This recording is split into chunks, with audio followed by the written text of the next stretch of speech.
Olá, Deus abençoe a sua vida, Deus abençoe esse dia. Vamos ler mais 3 capítulos do profeta Jeremias, capítulo 37, 38 e o capítulo 39. Capítulo 37, o propósito é mostrar a teimosia de Zedequias em ignorar a mensagem de Deus e o sofrimento de Jeremias como resultado. Jeremias capítulo 37, ele vai narrar aqui eventos durante o reinado de Zedequias, quando Jerusalém estava sob a ameaça do cerco da Babilônia. E aí, o rei Zedequias ele vai enviar mensageiros a Jeremias pedindo oração.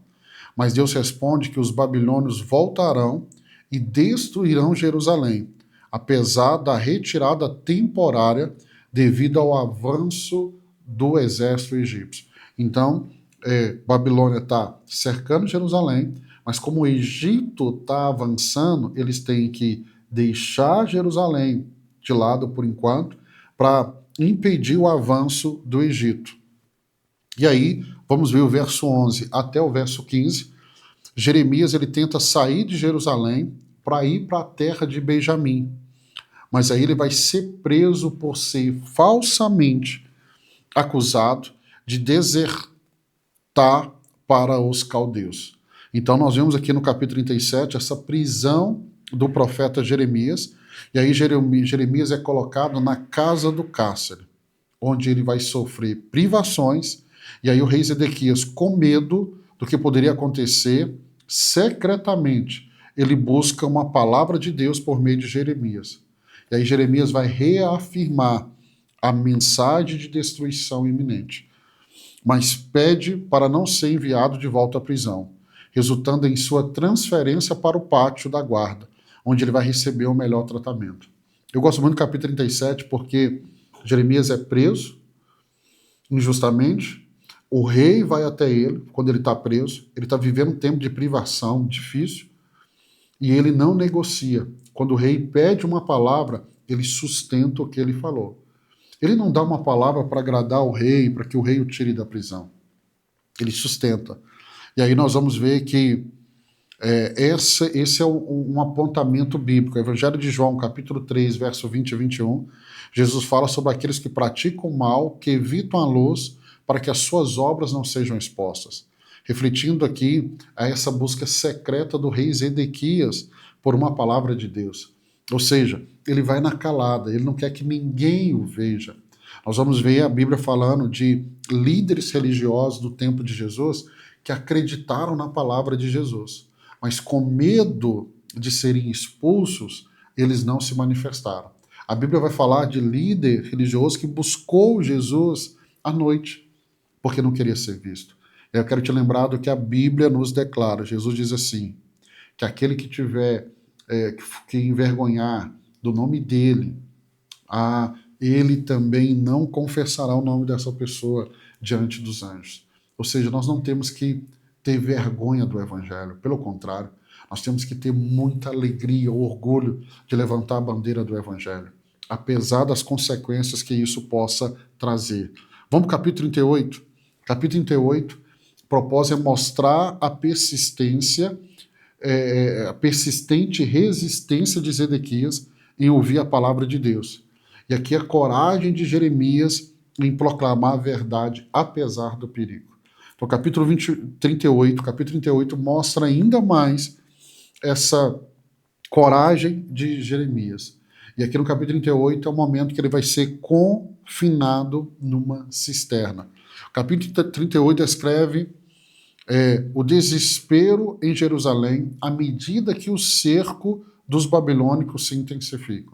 E aí Jeremias continua a proclamar a mensagem de Deus, exortando o povo a render ao exército babilônico para salvar sua vida, o que leva os príncipes a acusá-los de enfraquecer a moral dos soldados e do povo. Olha que momento difícil de Jeremias. Os príncipes preparando o povo para a batalha e Jeremias declarando a palavra de Deus, falando com eles, olha, não lutem, se entreguem, é a única maneira de vocês salvarem a sua vida. E aí você percebe que ele tem que ter uma coragem muito grande. E aí vamos ver o rei Zedequias, que sem coragem para resistir aos príncipes, permitem que lancem Jeremias, que façam com Jeremias o que eles quiserem.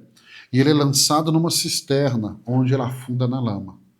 Pastor, mas Jeremias está fazendo a vontade de Deus. Escute isso. Não é porque eu e você estamos fazendo a vontade de Deus que isso vai nos livrar de momentos difíceis. Esses momentos difíceis podem chegar, perseguição, mas lembre, Deus não perdeu o controle, Deus nunca perdeu e nunca perderá o controle. E aí nós vamos ver que Ebed-Meleque, um etíope e eunuco da casa do rei, ele vai interceder junto a Zedequias para salvar Jeremias. E aí Jeremias vai ser resgatado da cisterna e colocado de volta no pátio da guarda. Eu gosto muito desse momento aqui, do verso 7 ao 13, porque Deus sempre vai levantar pessoas para interceder por nós. O Novo Testamento nos fala que nós temos dois intercessores, o Espírito Santo e Jesus, que está à direita de Deus. Mas Deus também levanta pessoas para interceder por nós. E aí o capítulo termina, do verso 14 até o verso 28, com Zedequias, ainda com medo, mais uma vez, secretamente, ele vai até Jeremias. E mais uma vez, Jeremias reafirma ao rei, reafirma que a redição ao rei da Babilônia é a única maneira de preservar a vida e a cidade. Zedequias, temendo a opinião dos judeus que já haviam desertado, hesita em obedecer Jeremias. E aqui está um ponto. Nós vamos ver no exemplo do rei Zedequias essa dificuldade em obedecer, porque ele está preocupado com a opinião dos outros. Capítulo 39, o propósito é relatar a queda de Jerusalém e o cumprimento das profecias de Jeremias sobre a destruição da cidade e o destino de Zedequias. O capítulo 39, ele relata aqui a culminação das profecias de Jeremias com a queda de Jerusalém. Então, no ano 586 a.C., o exército da Babilônia, ele quebra as muralhas de Jerusalém, captura a cidade e queima seus edifícios. O capítulo 39 fala dessa queda de Jerusalém, do verso 1 até o verso 8. Do verso 1 até o verso 8.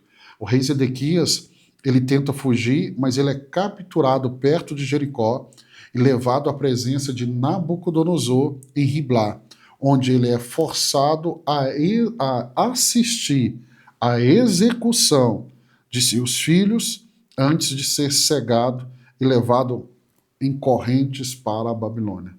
Pastor, mas que coisa terrível, sim. Mas lembre-se, quantas vezes Deus falou, mas ele não ouviu. Entenda algo, você que está lendo a Bíblia, coloque isso no seu coração. Quando Deus fala, fala, fala. Não dá ouvidos à voz do Senhor. É caminhar por um caminho de morte, de destruição. Jeremias repetiu a mensagem várias vezes. Se entrega, se entrega. Essa mensagem vem do próprio Deus. Mas ele, preocupado com o que os outros iam pensar, o que eu já vi de pessoas que não ouvem Deus e vai na cabeça de outros, qual é o final disso? Morte, destruição, dor, vergonha. E aí Jeremias aqui mostra que Jerusalém ela é completamente devastada. E aí muitos dos seus habitantes são levados cativos, enquanto os pobres são deixados na terra para cuidar das vinhas e campos. O verso 8 ao 10. E aí Nabucodonosor dá ordem para proteger Jeremias e libertá-lo, o que é cumprido por Nebuzaradã, chefe da guarda babilônica. E aí o capítulo 39 termina com a mensagem de esperança para Ebed-Meleque, o etíope que salvou Jeremias, garantindo que ele será poupado por confiar em Deus. O verso 15 até o verso 18, nós vamos ver isso. Aqui, ó, e o verso 15 ao 18. Aqui, ó. Enquanto Jeremias esteve preso no pátio da guarda, o Senhor lhe dirigiu a palavra. Vai dizer a Ebed-Meleque o etíope, assim diz o Senhor dos Exércitos, Deus de Israel, estou prestes a cumprir as minhas advertências contra essa cidade, com desgraça e não com prosperidade. Naquele dia, elas se cumprirão diante dos seus olhos, mas eu o resgatarei naquele dia, declara o Senhor. Você não será entregue na mão daqueles a quem teme. Eu certamente o resgatarei. Você não morrerá à espada, mas escapará com vida, porque você confia em mim, declara o Senhor. Quem é esse etíope? Aquele que intercedeu por Jeremias quando foi jogado na cisterna. Então, deixa eu dizer algo para você. Confiar em Deus vai trazer para mim e para você o resultado como trouxe para esse etíope. Não tem outro caminho. Confiar em Deus é o caminho. Pastor, vale a pena? Nós estamos lendo a Bíblia. Todo homem, toda mulher que confiou em Deus. Ah, meu irmão, não tem coisa melhor do que confiar no Senhor. Se a nação tivesse confiado, se o rei tivesse confiado, aqueles que confiam no Senhor, eles não serão confundidos. Não serão confundidos. Quero abençoar a sua vida, quero abençoar esse dia. Amanhã, se Deus permitir, nós vamos estar juntos aqui para a leitura de mais 3 capítulos. Deus abençoe a sua vida.